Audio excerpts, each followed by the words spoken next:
दिखते कैसे हो। तो कि नानी गिरफ्त में आ गई हैं और माँ गिरफ्त में आ गई है, मामा गिरफ्त में आ गए हैं और बच्चा कहाँ किसके पास है, सुरक्षित है या नहीं है। तो अगर मुझे पैसे ही लेने होते, अगर हमें पैसे ही लेने होते तो मैं उनके साथ भी रह के ये पैसे ले सकती थी, लेकिन ये केस भी बहुत आगे तक जाने वाला है, इसमें भी कोई न्याय मिलने वाला है। ये भी तारीख पे तारीख पड़ेंगी और एक दिन फाइल हो जाएगी बंद। इसलिए उसने ऐसा एक काम कर दिया जो ही बहुत शर्मनाक हुआ, एक औरत के लिए, एक माँ के लिए और महिला जाति के लिए। अगर उनकी अस्थियां गटर में बहाने की बात की गई है तो मुझे लगता है नौबत तो वही आने वाली है। फैसला हो जाएगा, नहीं होगा कोई फैसला, कुछ भी नहीं होगा, नहीं होगी कोई जेल, कोई नहीं, कुछ भी नहीं होगा यार। शासन फैसला नहीं देने वाली है। लो लेवल के लोग हैं, मिडिल क्लास के लोग, उनको ये लगता है कि मेरा जो परिवार जाना था वो चला गया। Hey everyone, welcome back to my channel Purnima Keshav blog.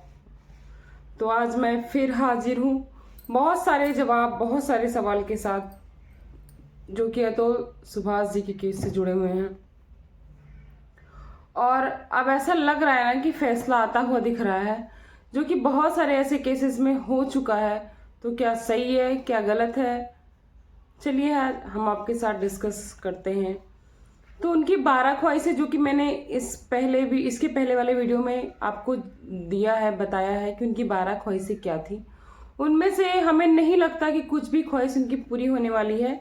तो पहले मैं आपको हमेशा इस केस की अपडेट देती हूँ, उसके बाद बात करती हूँ। तो पहले मैं अपडेट दे देती हूँ कि उसमें उनके जो सासू माँ थी मिस निशा सिंघानिया, उनकी जो पत्नी थी मिसेज निकिता सिंघानिया, और उनका जो ब्रदर इन लॉ था, ये तीनों पकड़े गए हैं। तो दोनों अलग अलग जगह से पकड़े गए हैं, तीन, मतलब कि 2 लोग प्रयागराज से पकड़े गए हैं और 1 लोग पकड़े गए हैं गुड़गांव से, जो है मिसेज नीता सिंघानिया। क्योंकि ये किसी पीजी में थी, महिला पीजी में, जो कि अभी तक होटल बताया जा रहा था, जो कि अब क्लियर हो चुका है कि महिला पीजी में थी। और इनके जो रिश्तेदार वगैरह हैं, सबके नंबर सर्विलांस पे थे। उसी नंबरों को ट्रैक करते हुए बड़ी मुश्किल से पकड़ा जा चुका है, क्योंकि ये लोग ना लोकेशन चेंज कर रहे थे बार बार और इतनी चालाकी से व्हाट्सएप कॉलिंग कर रहे थे कि कहीं भी कोई एविडेंस ना मिले। लेकिन भाई कुछ भी हो, कहीं ना कहीं कानून के हाथ तो हैं अभी लंबे, तो इनको पकड़ के लाया गया। और पहली बार इन्होंने कुछ बयान भी दिया है।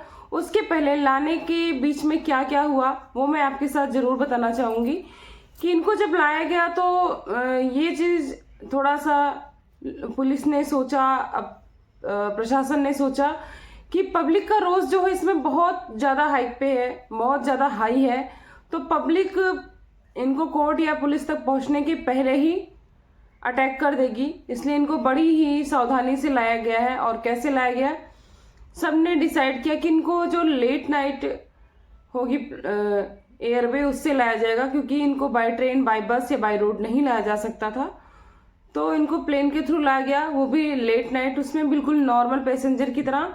और इन्होंने भी अपनी जान की सलामती के लिए पुलिस की सारी बात मानी, अपने चेहरे को ढककर रखा और इन पर पूरी निगरानी रखकर बिल्कुल नॉर्मल तरीके से इनको लाया गया और इनको जज के घर पे पेश किया गया। उसमें निकिता सिंघानिया ने क्या बयान दिया है कि अभी भी, मतलब वो बहुत ही ठोस से, पहले तो उन्होंने बोला ही नहीं कि उनका बच्चा कहाँ है, यानी कि जो अतुल जी के पिता है उनका पोता कहाँ है, अतुल जी का बेटा कहाँ है, वो बिल्कुल बताने को तैयार नहीं थी। हालांकि जब सख्ती की गई बहुत ज्यादा, तब उन्होंने बताया कि वो किसी रिश्तेदार के घर में है। और फिर उसकी जांच हुई तो हाँ, वो किसी रिश्तेदार के घर में, जहां वो बहुत फेमिलियर और सुरक्षित है। क्योंकि देखो, एक बार का अनुमान लगाना कि पिता इस दुनिया में है नहीं, वो अपने बेटे को यार पहचानता तक नहीं था। 2 महीने का बेटा दूर हुआ है और अभी 2 साल के आसपास का बेटा है उसका। और हम लोग, मतलब बच्चों के चेहरे, बच्चों के शरीर आकार डेली बदलते रहते हैं, मतलब कुछ महीनों के अंदर।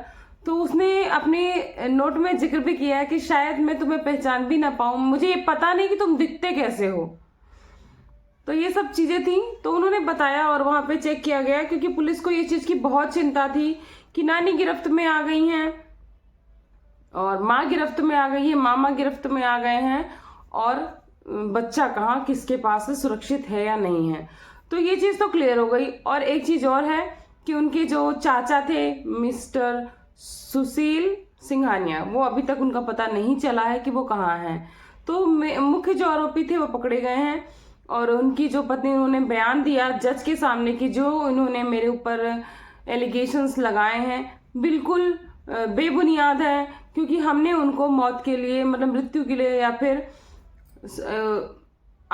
के लिए कोई भी उकसाया नहीं है, कुछ भी नहीं किया है। और उन्होंने बोला अगर मुझे पैसे ही लेने होते, अगर हमें पैसे ही लेने होते तो मैं उनके साथ भी रह के ये पैसे ले सकती थी, लेकिन ये कहीं ना कहीं बहुत गलत है।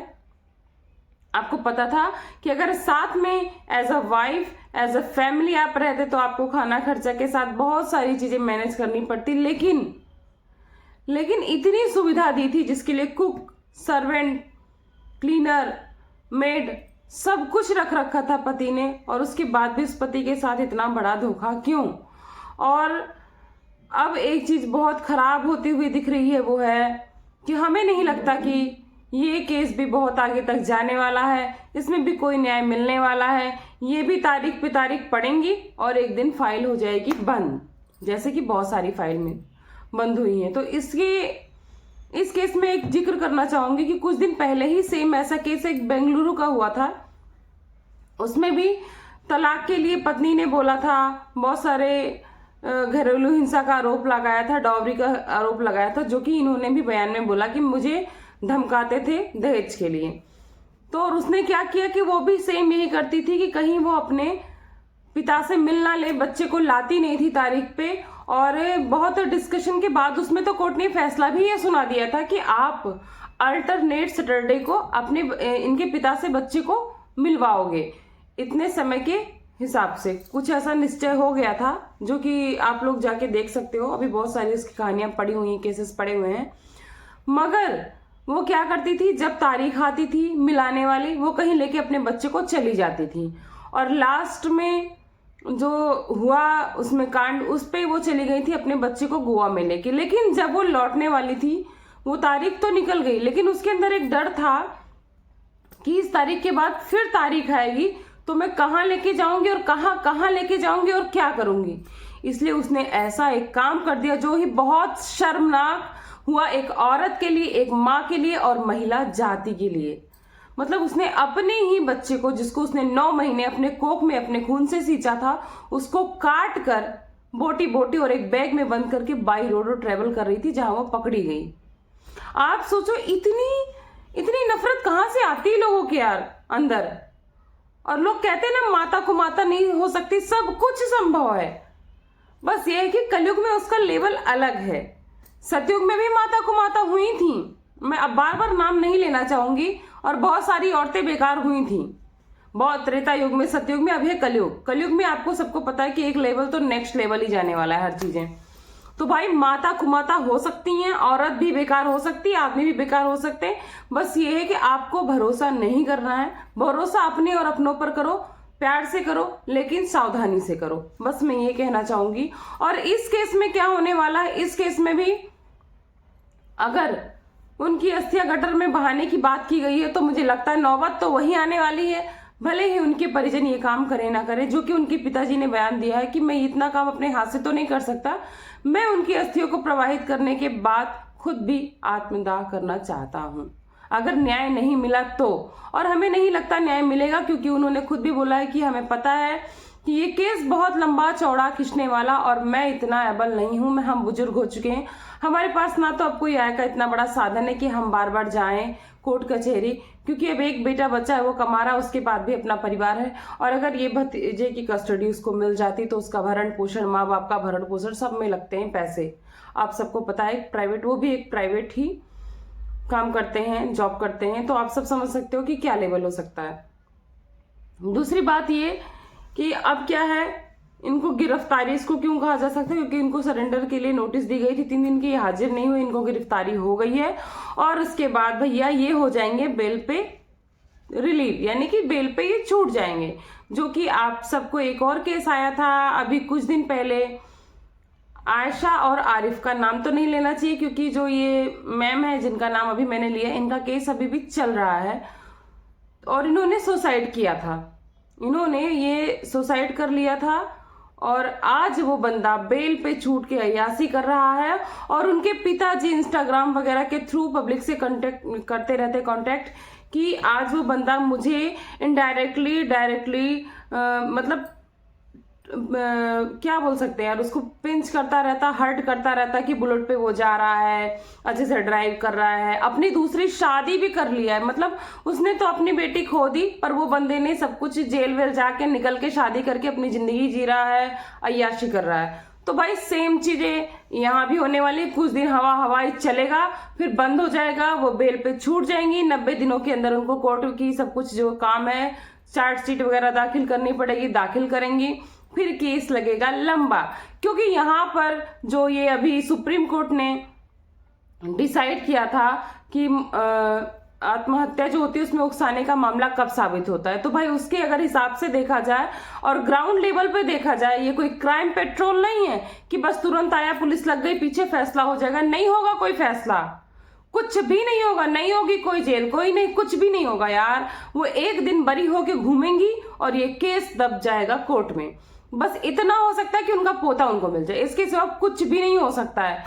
क्योंकि अभी जब उनका ये सब चार्जशीट वगैरह दाखिल हो जाएगी, उनकी बेल होने ही वाली है। आप सब जाके देख लेना, ये चीजें बिल्कुल सच होने वाली हैं और उसके बाद वो बरी हो जाएंगी। क्योंकि ये केस, ये जो अटेम्प्ट टू मर्डर का है, मतलब उकसाने वाला केस क्यों नहीं साबित हो सकता है, ये मैं आपको बताती हूँ। क्योंकि इस तरह से सुप्रीम कोर्ट में बोला है कि अगर इस तरह से देखा जाए तो सभी लोग किसी का भी नाम लिखकर जा सकते हैं और सब फंस जाएंगे।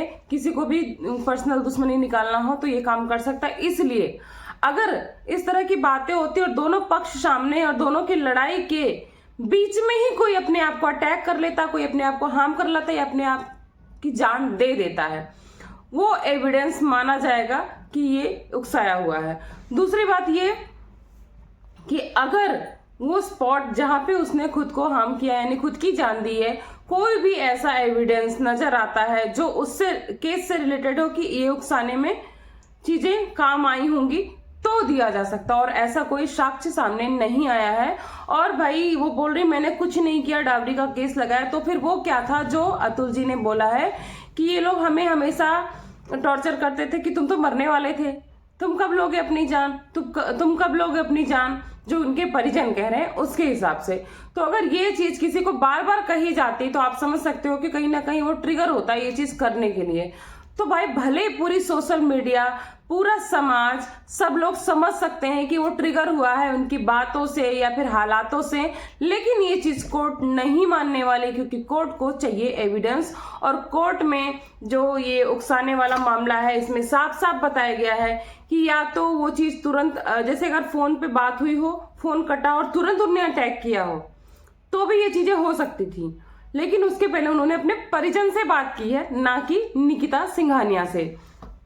और ना ही ऐसा कोई एविडेंस मिला है जिसमें ये चीजें प्रूफ होती हैं कि वो उनको प्रोवोक कर रही थी। दूसरी चीज, ना ही उनके बीच में ऐसी कोई मतलब सामने सामने की फाइट थी कि तुरंत उसी दौरान उन्होंने अपने आप को हार्म किया है। तो कुछ भी एलिगेशन लगा लो यार, समाज कोई भी फैसला दे दे, सोशल मीडिया कोई भी फैसला दे दे, पर प्रशासन फैसला नहीं देने वाली है। जैसे हमारे निर्भया कांड में, जैसे हमारे आरिफ वाले कांड में, जैसे अभी एक बेंगलुरु कांड, खैर वो तो जेल में है, बाकी बहुत सारे ऐसे केसेस आते हैं और तारीख पे तारीख चलती हैं, चीजें दब जाती हैं। और आज हम सब जो इस पे बातें कर रहे हैं, इवन मैं खुद को भी इंक्लूड करना चाहूंगी, मैं भी इस चीज को भूल जाऊंगी और आप भी इस चीज को भूल जाएंगे। इनको कोई न्याय नहीं मिलने वाला है। हाँ मतलब ये मेरा कहना है, लेकिन हो सकता है कि जैसे सरकारें बदलती हैं, बहुत सारे अमेंडमेंट आते हैं, अगर कोई अमेंडमेंट आता है, कोई भी ऐसा सुधारात्मक चीजें आती हैं तो हो जाए। तो मैं प्रार्थना करूंगी भाई कि इस बार ऐसा ना होने दीजिए। इसलिए सब लोग एकजुट होकर जितनी पावर है उतने से इनके लिए आवाज उठाइए कि अब ऐसा अगर हुआ तो कभी भी न्याय के काबिल जो उसको न्याय नहीं मिलेगा और दुनिया में अन्याय होता रहेगा, चाहे वो पुरुषों के साथ हो, चाहे वो महिलाओं के साथ हो। आप एक केस से ये अंदाजा नहीं लगा सकते कि केवल पुरुषों के साथ प्रताड़ना होती है, और एक केस से ये भी अंदाजा नहीं लगा सकते कि प्रताड़ना केवल महिलाओं के साथ होती। प्रताड़ना दोनों के साथ होती है और होती आई है और होती रहेगी, लेकिन न्याय किसको मिलना चाहिए ये नहीं डिसाइड हो पाता है। न्याय उसी को मिल पाता है जो पावरफुल है, पैसे वाला है। आज भी घरों में, बहुत सारे घरों में, मोहल्लों में पता होंगे कि इनके घर में महिलाएं जला के मारी गई हैं, काट डाली गई हैं, फेंक डाली गई, वो केस पुलिस तक पहुंचे ही नहीं है। न्याय कहां से मिलेगा? वो केस पुलिस तक पहुंचे ही नहीं। इवन जो पास की चौकी, वहां तक भी जिक्र नहीं जाती है। लोग आपस में ही सुलह समझौता कर लेते हैं अपने परिवार को खोने के बाद भी, क्योंकि उनको पता है कि न्याय आसान नहीं है, केवल पैसा जाएगा, क्योंकि सबके पास इतना पैसा नहीं है कि अपने घर का पेट पालने के बजाय इसमें खर्च करें। क्योंकि लोगों को ये लगता है आज के जमाने में, एक जान की हानि के बाद भी लोगों को ये लगता है ना कि मेरा जो जाना था वो तो चला गया। अगर मैं केस करता हूं, जो बिल्कुल लो लेवल के लोग हैं, मिडिल क्लास के लोग हैं, उनको ये लगता है कि मेरा जो परिवार जाना था वो चला गया, और अगर मैं ये केस जीत नहीं पाया तो मैं पैसा रुपया, जो किसी के पास छोटे मोटे खेत हैं वो भी चले जाएंगे। फिर हमारा जो परिवार है, हमारा जो बाल बच्चा है, हम उसका पालन पोषण कैसे करेंगे? इसलिए भी बहुत सारे लोग बैक फुट पे आ जाते हैं या फिर चीजों को पीछे खींच लेते हैं। ठीक है, तो बस मुझे लगता है कि ऐसा कुछ नहीं होने वाला है। आप लोग की क्या राय है, एक बार अपनी राय जरूर देना। तो चलिए, मैं आपको मिलती हूँ नेक्स्ट वीडियो में बहुत सारे पॉइंट्स के साथ और बहुत सारी अपडेट्स के साथ। तब तक के लिए thanks for watching Purnima Keshav blog. Bye bye. अपना बहुत सारा ख्याल रखिए। Lots of